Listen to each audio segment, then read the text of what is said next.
ناظرین گرامی السلام علیکم ورحمۃ اللہ وبرکاتہ۔ میں ہوں آپ کا میزبان انصار عزیز ندوی اور آپ اس وقت سیدھی بات چینل کے خصوصی پروگرام ذکر میرے حبیب کا صلی اللہ علیہ وسلم دیکھ رہے ہیں۔ ناظرین گرامی الحمدللہ آج ہم اس پروگرام کی 131 نمبر کی قسط پیش کریں گے۔ گزشتہ قسط میں آپ نے دیکھا اور سنا تھا کہ کس طرح فتح مکہ کے بعد کعبے کا دروازہ کھلوایا گیا اور خود حضور اکرم صلی اللہ علیہ وسلم نے بتوں کو توڑ ڈالا، اور کس طرح مسجد کے سامنے ہجوم عام اپنی قسمت کا منتظر تھا۔ ہم نے گزشتہ قسط میں حضور اکرم صلی اللہ علیہ وسلم کی جانب سے کیے جانے والے جس قانونی اعلان کا ذکر کیا تھا اسے ہم آج کی قسط میں پیش کرنے جا رہے ہیں۔ اس موقع پر اپنے روبرو جمع ہجوم سے حضور اکرم صلی اللہ علیہ وسلم نے اپنے قانونی اعلان میں کہا خدا نے شراب کی خرید و فروخت حرام کر دی ہے۔ پھر حضور اکرم صلی اللہ علیہ وسلم نے مسلسل مخالفت کرنے والے مکہ کے ظالم سرداران سے پوچھا تم کو معلوم ہے کہ میں تم سے کیا سلوک کرنے والا ہوں؟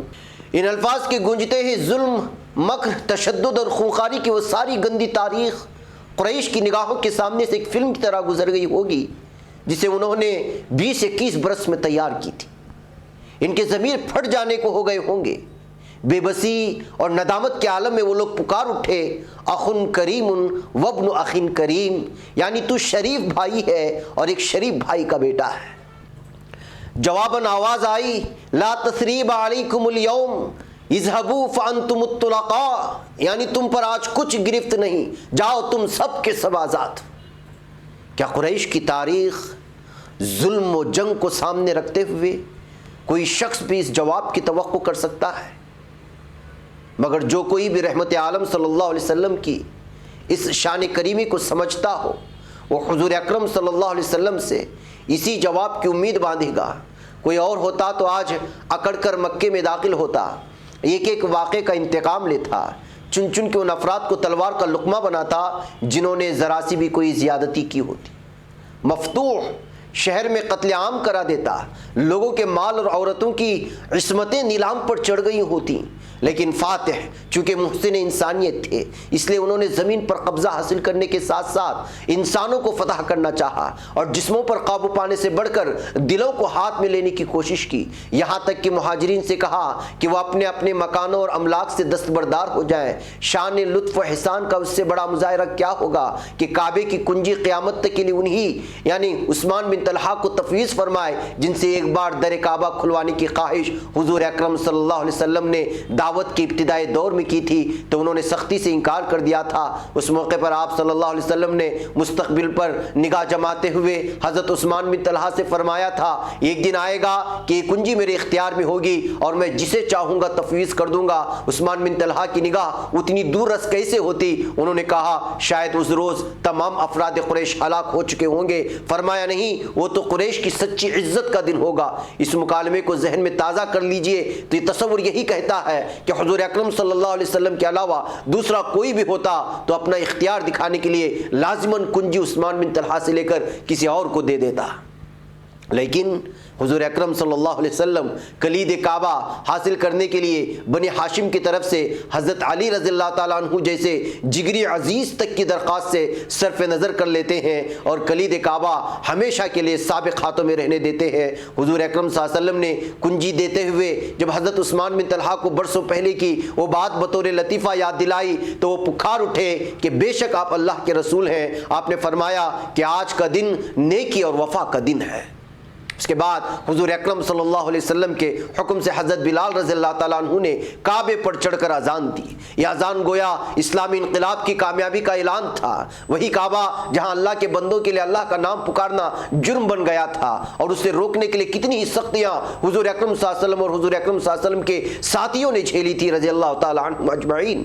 آج اس کی بلندیوں پر سے بآواز بلند اللہ کی بڑائی پکاری جا رہی تھی اور کوئی قوت نہ تھی جو مزاحم ہو سکے۔ اسی لمحے ابو سفیان بن حرب عتاب بن اسید اور حارث بن ہشام جیسے اکابر کعبہ کے متصل ایک گوشے میں بیٹھے اپنی ہاری ہوئی بازی کا تصور کر رہے تھے۔ عتاب نے جلے دل سے کہا کہ خدا نے اسید کو اس آواز کے سننے کے لیے زندہ نہ رکھا۔ حضور اکرم صلی اللہ علیہ وسلم ان لوگوں کے پاس پہنچے اور جو باتیں انہوں نے کی تھی ان کے سامنے دہرا دیں۔ یہ لوگ شرمندہ ہو گئے۔ پھر حضور اکرم صلی اللہ علیہ وسلم نے ام ہانی کے مکان پر غسل کر کے 8 رکعت نماز بطور شکرانے فتح مکہ پڑھی۔ فتح کے دوسرے روز کوہ صفا پر سے حضور اکرم صلی اللہ علیہ وسلم نے دوسرا خطاب عام فرمایا۔ پہلے اللہ کے حمد و ثنا کی اور پھر مختصر کلمات میں حرم کی حرمت کو بیان کیا اور اسے ہمیشہ کے لیے قائم کر دیا اور اس کے احکام بیان کیے۔